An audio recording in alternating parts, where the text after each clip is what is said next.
जय श्री राम, नमस्कार। आज बात करते हैं महारानी भट्टाणी और स्वै सिंह जी की इतिहास की बात। तो रानी भट्टाणी एक हिंदू देवी है और स्वै सिंह जी भी एक हिंदू देवता है जिनको राजस्थान में महत्वपूर्ण रूप से पूजा जाता है और अन्य राज्यों में भी पूजा जाता है, गुजरात वगैरह में भी। तो उनके जीवन परिचय की बात करें तो जैसलमेर ज़िले के जोगीदास गांव में ठाकुर जोगराज सिंह भाटी के यहाँ विक्रमी संवत 1775 में रानी भट्टाणी माँ का जन्म हुआ, जिनका नाम स्वरूप कौर था।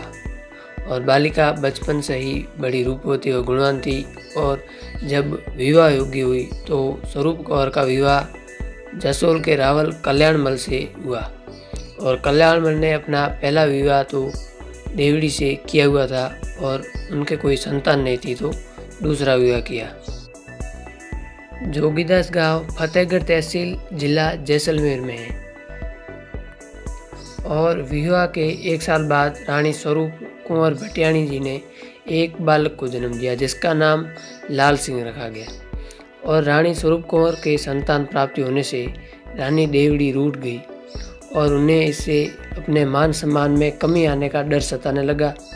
और प्रथम रानी देवड़ी के रूठ होने पर रानी स्वरूप कौर ने उसे विश्वास दिलाते हुए कहा कि माँ भवानी की पूजा अर्चना व्रत करे, आस्था रखे, विश्वास रखे।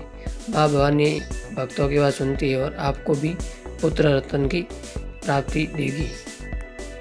रानी देवड़ी ने रानी स्वरूप कौर के बातों में विश्वास किया और वैसे किया जैसा कहा गया था। और रानी देवड़ी को भी अपने एक पुत्र की प्राप्ति हुई और जिनका नाम प्रताप सिंह रखा गया। और प्राचीन कहावतों के अनुसार कहा जाता है कि पुत्र प्राप्ति के कुछ समय बाद ही एक दासी ने देवड़ी रानी को भड़काया और छोटी रानी स्वरूप कौर के पुत्र लाल सिंह को के विरुद्ध भड़काया कि आपके पुत्र को बड़ा होने पर राजगद्दी नहीं मिलेगी या फिर जो सम्मान लाल सिंह को मिलेगा वो आपके पुत्र को नहीं मिलेगा। तो उनको यानी कि आपके पुत्र प्रताप सिंह को लाल सिंह का हुक्म मानना पड़ेगा। और ये सब सुनकर रानी देवड़ी को बार बार गुप्त मंत्रणा से उस दासी ने अपने बहकाव में ले लिया। और इस दासी के अत्यधिक कहने पर देवड़ी रानी को भविष्य की चिंता सताने लगी और वह अपने पुत्र के उत्तराधिकारी को लेकर यहाँ अपने पुत्र को उत्तराधिकारी बनाने के लिए हर वक्त चिंता करने लगी। और एक दिन भाद्रपद मास की कृष्णा पक्ष की काजली तीज के दिन रानी स्वरूप कौर और रानी देवड़ी दोनों झूला झूलने के लिए तैयार हुई, लेकिन अंत में रानी देवड़ी ने सर दर्द का बहाना बनाकर झूला झूलने नहीं गई और झूला झूलने के लिए रानी स्वरूप कौर अपने पुत्र को वहां छोड़कर चली गई। और ये अवसर देखते हुए रानी देवड़ी ने अपने सबसे विश्वास पात्र दासी से यानी कि इस दासी को जैसे कि रामायण काल में मंत्रा की संज्ञा इस दासी को दी गई है, यानी कि जो रामायण में मंत्रा दासी थी वही संज्ञा इस दासी को दी गई है। उसको बुलाया और लाल सिंह को रास्ते से हटाने का निर्णय लिया। इसके बाद लाल सिंह के लिए जहर मिला दूध पिला दिया गया जिससे लाल सिंह की मृत्यु हो गई।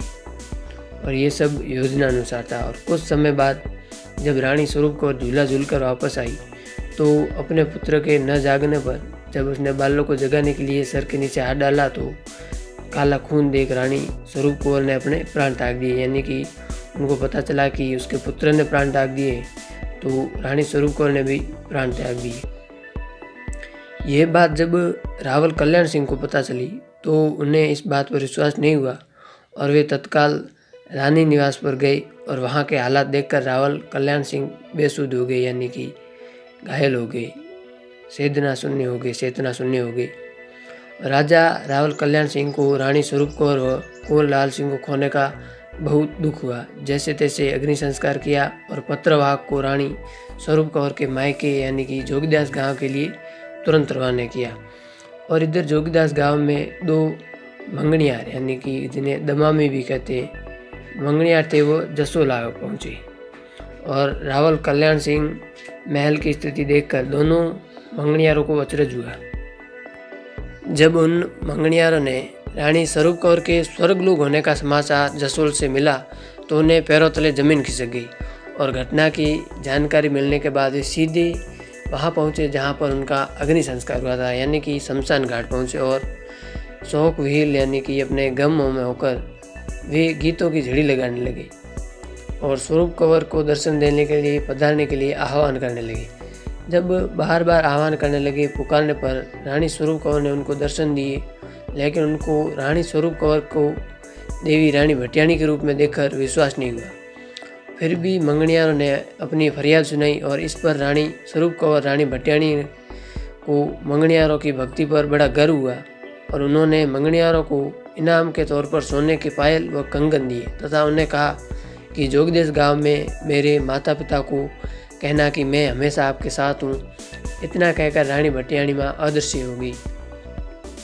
मंगनियारों ने स्वरूप कंवर रानी भटियाणी द्वारा दिया गया इनाम रावल कल्याण सिंह को दिखाकर घटना सुनाई, लेकिन रावल कल्याण सिंह जी को इस बात पर विश्वास नहीं हुआ। तब रावल कल्याण सिंह चौथे दिन गांव वालों के साथ शमशान घाट पर पहुंचे तथा वहां एक हरा भरा खेजड़ी का वृक्ष था और उसे देखकर राजा रावल कल्याण सिंह और जसोल ग्रामवासी दंग रह गए, क्योंकि पहले वह खेजड़ी का वृक्ष एकदम सूखा था और अब हरा भरा था। इस चमत्कार को देखकर रावल कल्याण सिंह ने नदी किनारे एक मंदिर का निर्माण कराया जो रानी भटियाणी के मंदिर के नाम से जनमानस में प्रसिद्ध है, जिसके चमत्कार प्रभाव से आज भी जनमानस का वह श्रद्धा स्थल बना हुआ है और प्रतिवर्ष वहाँ पर मेला होता है और जनमानस उमड़ता है।